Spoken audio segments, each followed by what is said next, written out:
Let me ask you this.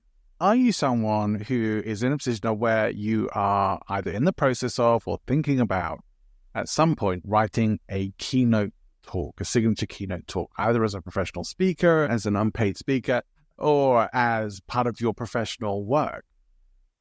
Well, in this episode, I want to get into some of the creative process. In fact, I want to invite you into my creative process that I'm working on at the moment whilst I'm creating my own new signature keynote talk. And the processes that I've taken many students and clients through over the past several years to help them do the same. So where do you even start when you're creating a professional keynote talk? We'll get into why your mission might not be quite the same as your positioning and why you really do need to have a mission. And where do you begin if you don't even know what you want to talk about yet? And we will talk a little about why the struggle to niche can hold us back and why defining your mission can then help you to decide on the right niche for you. As I said, in this episode, I'm inviting you into my creative process from beginning to end with the keynote talk. The only thing I won't be doing is delivering the whole keynote as a podcast, but you will certainly get some elements of that and a taste of what I'm doing with this process. Welcome to Present Influence, the show that helps business leaders develop the skills to influence and inspire. My name's John Ball. I'm a presentation skills and keynote coach, a professional speaker, and your guide on this journey to leadership level communication and presentation skills. My mission is to provide rising leaders in business like you everything you need to be able to maximize your impact and present with influence. So follow the show on your favorite podcast app for weekly episodes and interviews with influence experts. Since the ancient times of Aristotle, we've known that speaking to groups is one of the most powerful ways to wield a tool of influence, especially when it's done well. And even today, the ability to stand before a crowd and deliver a great talk or speech is highly respected and a sure sign of good leadership. For those in positions of authority or those who've decided to make speaking a part of their business ecosystem, creating and delivering a good keynote is essential. Now, I'm no stranger to keynote speaking, but neither am I an old hand. So after a year and more of coaching other people who have been wanting to make that transition into becoming full-time paid professional speakers, I'm making that journey for myself. So this is in part a documentation of my own journey and personal application of the guidance and teaching that I have received and also have been offering to the clients and students in my care. So this episode is the first of a planned series taking you through the whole creation process of my signature keynote talk, from concepts and stagecraft to completion and delivery. If taking my own advice leads to a crappy keynote with no paid gigs at the end, then it might at least serve as a masterclass in what not to do. But it still should be valuable. Obviously, that's not my intention, although writing the worst keynote ever sounds like kind of a fun challenge. Not one I'm going to take up right now, though.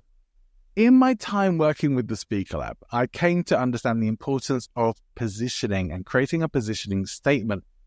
And what's become clearer over months and months of coaching with students there was that mission and positioning are not necessarily the same thing. I think it's important to cover this because this trips people up when they're trying to niche down with their offering or get clear on their service. Let me be clear here then. I do believe you need to have a mission and a purpose as a speaker. And from time to time, I have worked with people who didn't have that and essentially just said, hey, I can talk about anything. Just point me to the money. Now, don't get me wrong. I like money. But if that's your only motivation, you're not really going to care about your topic or your audience all that much. So you better be a damn good actor. But let's say I then said to this person, well, AI is a really hot topic right now. Could you develop a talk about that? And what if you have no background or association to that topic? Where's your credibility? What happens when the trends change and something else is now the new hot topic? How are you going to feel delivering your 117th talk on AI when you don't even care about that topic? I don't recommend it. Now, if my mission is to help shift business leadership into a new paradigm of communication and radically transform the archetypes of leadership in the direction of ethical service, it's a lot to take in. I might even need to explain more fully what I mean by this, and it's undoubtedly hard to package that as an offer when it comes to delivering talks or workshops. My positioning then makes far more sense as an element that supports this outcome as part of the greater mission. Now, here's another example. Mike Michalowicz is the author of many books. One of his most well-known is a book called Profit First. He has a Profit First coaching certification program, and he often talks on this topic. And he's empowered other people now to do so under his banner as well. When Mike was a guest on my show years back, he shared that his mission is to eradicate entrepreneurial poverty. Now, does his Profit First talk or book achieve this? Well, it sure helps, but it's just one part of the puzzle, which is about how to manage your business finances and make sure that the profits don't all get eaten up by the business, leaving you successful but poor.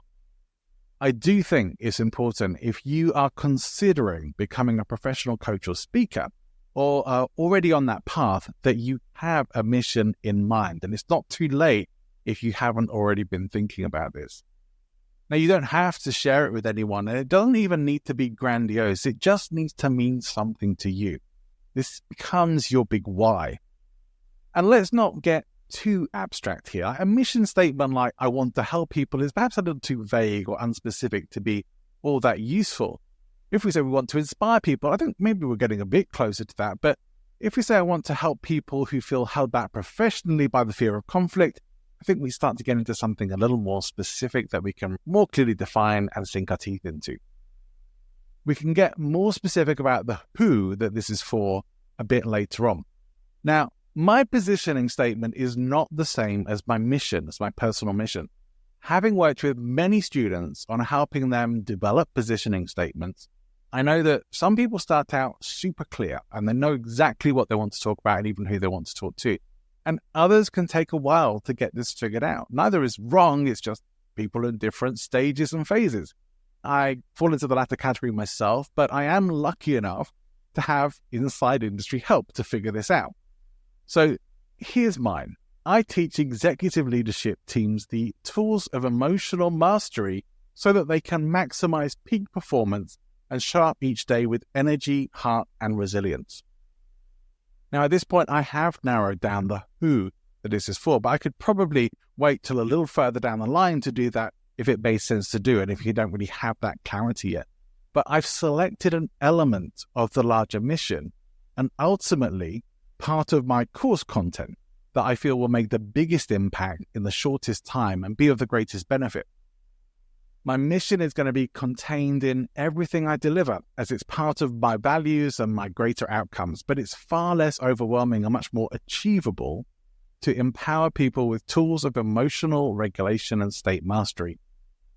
There were a few other reasons for niching here too, which were that it allows me to bring in more elements of motivational and inspirational speaking, which I love to do, and the changes that occur when people are responsible or at cause for their emotional state is quite rapid and immediately felt. Also, many of the things going on in the world right now are having a huge impact on people emotionally and on the mental health for people. If we can empower people, if I can be a part of empowering people to feel better in their daily lives, to manage their emotional state, and to feel more mental resilience, to not fall into a spiral of sadness or despair, then I see that as being a very good thing. So this is it, the foundational positioning on which I will be building my signature keynote talk. In my next episode, I'll be bringing you an interview with a great communicator and a radio presenter and podcast host himself, Phil Fraser. Got a lot of great value and a fun conversation, so I hope you'll join me for that. My next episode on the keynote creation process is going to be in a couple of weeks' time, so I hope you can come back and join me for that if you have enjoyed this episode and you want to follow that journey along with me. I'll be discussing in the next episode the talk creation stage of the process. But for now, thank you for listening or watching if you're on YouTube. Have an amazing rest of the week. See you next time.